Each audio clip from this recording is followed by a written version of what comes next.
The good luck stone. Gran was visiting. Let's go to the park, she said. In the park, Biff spotted a stone with a hole in it. From now on, this is my lucky stone, she said with a big grin. Biff kept the stone in her pocket. She went on the swings. She did a cartwheel. She did a handstand. Then it was time to go home. Wait, said Biff, I have lost my good lucky stone. Did you drop it? Said Chip.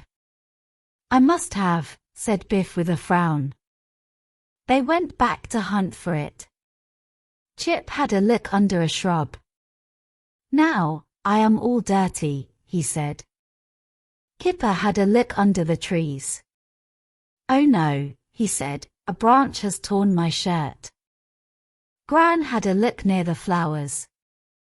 Ow, she said, a stinging nettle.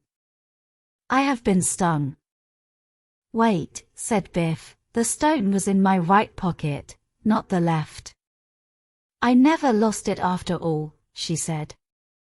See, I said it was a lucky stone.